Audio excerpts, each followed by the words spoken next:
कलावन्यजोधरार्थावतारं कलङ्कङ्कदेशोऽधिकामोदि उत्तरं कलानिष्वादापणोदारहक्षं समाधिस्तमृतिं भजे ज्ञानदेवं नमो सद्गुरु तुकया ज्ञानदीपा नमो सद्गुरु सच्चिदानन्दरूपा नमो सद्गुरु भक्तकल्याणमूर्ति नमो सद्गुरु भास्करा पूर्णकीर्ति गंगा विशुद्धं निदपादस्पर्शं सर्वेष्ठितं चुम्बितं पुण्यस्थानं सरावेष्ठितं तं समाधिस्तमृतिं नमामि गङ्गागिरियोगिराजम् सुचिशिल समदक्ष सुव्रताभिजितेन्द्रियं तुम नारायण गिरिं वन्दे सच्चिदानन्दविग्रहं हरि ओं ब्रह्मानन्दं परमसुखदं केवलं ज्ञानमृतिं धर्मातीतं गगनसदृशं तत्त्वमस्यादिलक्षणमेकं नित्यं गगनमचलं सर्वदि साक्षिभूतं भावातीतं त्रिगुणरहितं सद्गुरुं तं नमामि गुरुर्ब्रह्मा गुरुर्विष्णु गुरुर्देवो महेश्वरः गुरुः साक्षात् परब्रह्म तस्मै श्री गुरुवे नमः मस्तके पायावरी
मस्तक हे पायावरी वार करी संतांच्या शिवरात्री व्रत करी यथाविधी भावे पूजियाधी शिवलिंग सुकले चुकले जन्माचे बंधन नाही पुनरागमन तेने एक बिल्वदळ चंदनाक्षदा पूजन तत्वता बहु सोपे सुकले चुकले जन्माचे बंधन नाही पुनरागमन तेने एका जनार्दनी पूजिता साचार इच्छिले हरिहर पुरविती चुकले चुकले जन्माचे बंधन नाही पुनरागमन तेने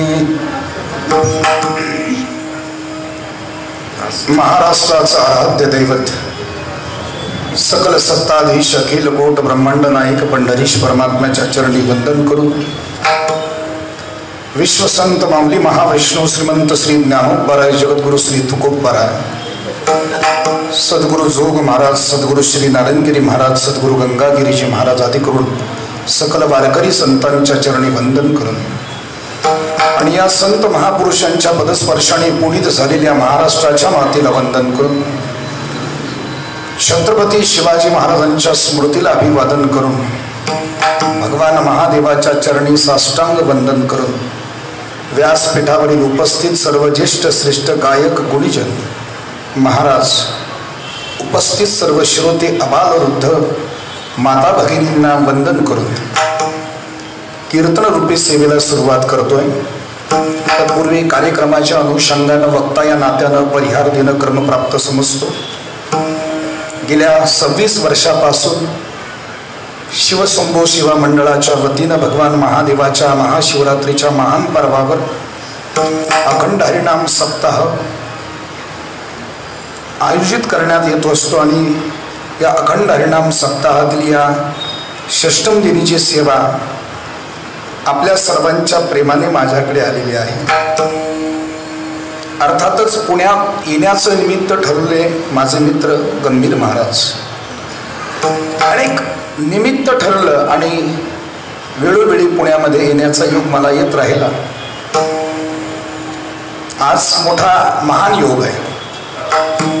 मी तर म्हणेल शिवरात्र काल झाली, पण मला आज खरी महाशिवरात्र वाटते। कारण एवढे गुणीजन आज या ठिकाणी उपस्थित आहेत महादेवाच्या प्रांगणामध्ये सेवा समर्पित करण्याकरता. आपापल्या आपापल्या स्थानावर जर बघितलं तर त्यांची उंची मोजणं मोठं कठीण आहे. मृदंग क्षेत्रामध्ये बघितलं तर मृदंगाचे महामेरू आहेत गंभीर महाराज अवचार. गाण्याच्या क्षेत्रामध्ये बघितलं तर स्वर गंधर्व आहेत महेशजी बघुरे गुरुजी. स्वर गंधर्व आदरणीय गरड गुरुजी आणि आमची इतर आळंदीकर गुरुबंधू मंडळी, त्यामध्ये हरिभक्तीपरायण आमचे जोगदंड महाराज.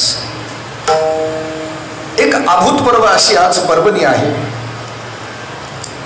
आणि या पर्वणीचं सोनं करण्याचा प्रयत्न मी आपल्या सर्वांच्या सहकार्यानं करणार आहे. त्याकरता आपण सर्वांनी मला सहकार्य करायचं. मधून मधून विठ्ठल विठ्ठल जे भजन असतं ते बाबाला आठवत नसतं म्हणून नसतं. बऱ्याच लोकांचा गैरसमज आहे, बाबाला नाही आठवलं की ते विठ्ठल विठ्ठल असं म्हणतात. पण हा शुद्ध आणि गोड गैरसमज आहे.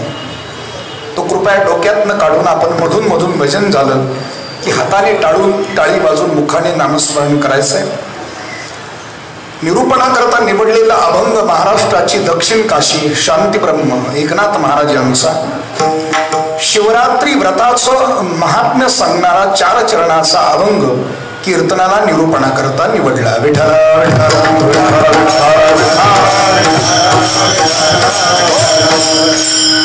अभंगाचा शब्दार्थ बघू, नाहीतर काय होतं, दुसऱ्या दिवशी विनाकारण लोक उसण्या तंबाखूला उसना चुना लावत रात्रीच्या बाबाची परीक्षा करतात. काय बुवा बाबानं कीर्तन केलं काहीच कळलं नाही. अशी परीक्षा माझी उद्या होण्यापेक्षा अभंग कळून घेतला तर फार बरं होईल. कारण अभंगाच्या शब्दार्थ रूपी पायावर आपल्याला अभंगाची कीर्तन रूपी इमारत उभी करायची आहे. शांती ब्रह्मनाथ महाराज असं म्हणतात की हे महाशिवरात्री हे जे व्रत आहे ते यथाविधी आपण करावं आणि भावयुक्त अंतःकरणानं त्या दिवशी शिवलिंग पूजावं. आणि ज्या वेळेला महाशिवरात्री व्रत यथाविधी घडेल, भावयुक्त अंतःकरणानं शिवलिंगाचं पूजन घडेल, त्यावेळेला जीवाच्या डोक्यावर जे प्रचंड मोठं दुःख आहे, ओझं आहे जन्म मरणाच्या दुःखाचं, ते संपून त्याला पुनर्जन्म शिल्लक राहणार नाही. मग ही पूजा यथाविधी कशी करावी याचंही मार्गदर्शन नाथराय तृतीय चरणामध्ये असं करतात की 1 बिल्वदळ म्हणजे 1 बेलपत्र, चंदन, अक्षदा, पूजन तत्वता बहु सोपे. मोठं कठीण नाही शिवाचं पूजन. 1 बिल्वदळ असावं, चंदन असावं, अक्षदा असाव्या. हे पूजन अतिशय सोपं आहे.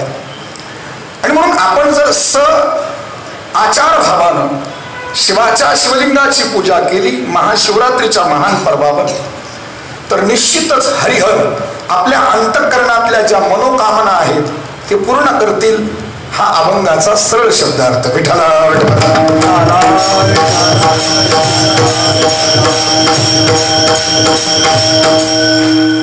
रामनवमी आम्ही साजरी करतो का?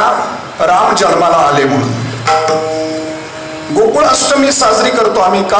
भगवान कृष्ण जन्माला आले म्हणून. दत्त जयंती आम्ही साजरी करतो का? भगवान दत्तात्रय जन्माला आले म्हणून. हनुमान जयंती आम्ही साजरी करतो का? हनुमंतराय जन्माला आले म्हणून. नृसिंह जयंती आम्ही साजरी करतो का? त्या दिवशी नृसिंह भगवान स्तंभातून प्रगट झाले म्हणून. आणि महाशिवरात्री आपण साजरी करतो का? त्या दिवशी महादेवांचा जन्म झाला म्हणून. पहिले तुम्ही जागे आहेत ना? नाही, मला एकदा सांगा, तुम्ही जागे आहेत का? महाशिवरात्री आपण का साजरी करतो? महादेवाचा जन्म झाला म्हणून नाही. का साजरी करतो माहित नाही. विठ्ठला विठ्ठला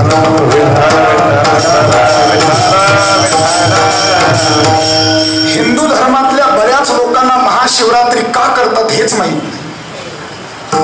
ही शोकांतिका आहे. एवढंच कशाला, शिवाचं जे शिवलिंग आहे हे शिवलिंग नेमकं काय आहे हे सुद्धा बऱ्याच लोकांना माहित नाही. हे दुर्दैव आहे. तसा जर विचार केला तर सोमवार, सोम शब्द हा चंद्रासाठी वापरलेला किंवा चंद्राचंच एक नाव सोम आहे. मग जसा रवी म्हणजे सूर्य, रविवार हा जर सूर्याचा वार आहे तर सोमवार कोणाचा असला पाहिजे? चंद्राचा असला पाहिजे, पण तो महादेवाचा आहे. पण तो महादेवाचा का? माहित. शिवाचे उपवास, शिवाचे उपासक एकादशी न करता त्रयोदशी म्हणजेच प्रदोषाचा उपवास करतात, पण का? माहित नाही. 1 महिना आम्ही श्रावणामध्ये भगवान शिवाची उपासना करतोय, पण का? माहित नाही. विठ्ठल आपण कुठलीही पारमार्थिक क्रिया का आणि कशासाठी करतो हे माहित असताना जी क्रिया केली जाते तिला डोळस श्रद्धा असं म्हणतात. म्हणजे एखादी पारमार्थिक क्रिया आम्ही करतोय, पण ती का आणि कशासाठी करतोय याचं जर आम्हाला यथार्थ ज्ञान असेल तर तिला डोळस श्रद्धा म्हणतात. आणि ती पारमार्थिक क्रिया का आणि कशासाठी करतो हे माहीत असताना ज्या वेळेला ती क्रिया करतो त्यावेळेला त्या क्रियेमध्ये दृढता असते आणि तीच दृढता आपल्याला फळ देणारी असते. परिणामी आपण पारमार्थिक क्रिया करताना तिचं परिपूर्ण ज्ञान नसल्यानं केवळ इन प्रोसेस म्हणजे फक्त करायचंय म्हणून करायचंय, पण का आणि कशासाठी करायचंय याचा विचार न करता करत असल्यामुळे आमच्या पदरामध्ये परिपूर्ण पडलेलं फळ आम्हाला दिसत नाही. म्हणून अंधश्रद्धा आणि डोळस श्रद्धा. अंधश्रद्धा कशी आहे? इन प्रोसेस, पुढे चाललंय, मागच्याने फॉलो करायचं, बस एवढंच आहे. काय झालं, खेडेगावातला एक माणूस दुष्काळ पडला म्हणून शहरात गेला. दीपावलीचा सण आला होता, कामं भरपूर होती, शहरात नोकरी मिळाली होती, पण रजा मिळत नव्हती म्हणून खेडेगावामध्ये असलेल्या आपल्या आईला पत्र पाठवलं, आई मी येऊ शकत नाही, मनी ऑर्डरनं पैसे पाठवतोय, तर त्या पैशामध्ये दीपावलीचा सण तू करून घे, पुढे मी येईल आणि तुला भेटेल. असं पत्र खेड्यामध्ये त्या मुलानं आपल्या आईला मुंबईवरनं पाठवलं. पत्र आलं, इतक्यामध्ये त्या म्हातारीला भेटण्याकरता तिचा जावई आणि तिची लेक आलेले होते. ते पत्र पोस्ट मास्तरनं म्हातारीच्या हातात दिलं. पत्र म्हातारीनं हातात घेतलं. म्हातारी अडाणी होती, म्हातारीला वाचता येत नव्हतं, म्हणून तिनं ते पत्र जावयाकडे दिलं आणि जावयानं पत्र उघडलं आणि रडायला सुरुवात केली. जावयाला रडताना पाहिल्यानंतर म्हातारीला वाटलं काहीतरी अघटित घडलं, म्हणून म्हातारी मोठ्यानं रडायला लागली. म्हातारीला आणि नवऱ्यानं रडताना पाहिल्यानंतर तिची लेक रडायला लागली. आणि ज्या घरातली सून, ज्या घरातली नणंद आणि सासू रडते त्या घरामध्ये सुनेला गप्प राहण्याचा अधिकार नाही. आणि म्हणून विना सहकार नाही उद्धार, सासू आणि नणंदेबरोबर सून रडायला लागली. शेजारचे रडण्याचा आवाज ऐकून गोळा झाले, शेजारचे रडायला लागले. असं करत करत करत पूर्ण गाव रडायला लागलं, पूर्ण खेडं रडायला लागलं. आणि एक माणूस रस्त्यानं जात असताना त्यानं रडताना एका व्यक्तीला पाहिलं. त्यावेळेस त्यानं गावाच्या कडेतल्या एका घरातल्या माणसाला विचारलं, का रडतायत? त्यांनी सांगितलं, माहित नाही, पलीकडचे रडतायत म्हणून रडतोय. तो पलीकडच्यांकडे गेला, तुम्ही का रडतायत? त्यांनी सांगितलं, पलीकडचे रडतायत म्हणून रडतोय. असं करत करत तो ओट्यावर आला जिथे प्रचंड जनसमुदाय होता. त्या रडणाऱ्या जनसमुदायाला त्यानं विचारलं, तुम्ही का रडतायत? त्याने सांगितलं, माहित नाही, पण घरातले रडताय म्हणून रडताय. मग तो घरात गेला. घरात गेल्यानंतर त्यानं बघितलं ती सून रडत होती. विचारलं, ताई तुम्ही का रडताय?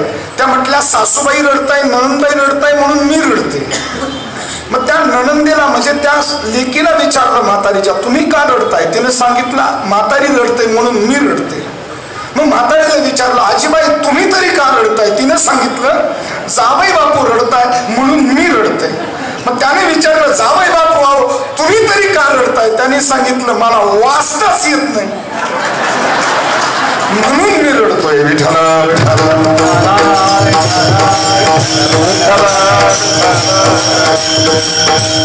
परिणाम बघा तुम्ही, फक्त पुढचा करतोय म्हणून मागचा करतोय, पुढचा करतोय म्हणून मागचा करतोय असं नसावं. आम्ही जी उपासना करतोय ती उपासना करत असताना का आणि कशासाठी करतोय याचं ज्ञान प्राप्त करणं गरजेचं आहे. आणि परिणाम, माझं वाक्य लक्षपूर्वक ऐका, आमच्या वैदिक सनातन हिंदू धर्माचं अज्ञान हेच आमच्या अश्रद्धेचं मूळ कारण आहे. विठ्ठल विठ्ठल विठ्ठल बहुतांश लोकांना आपल्या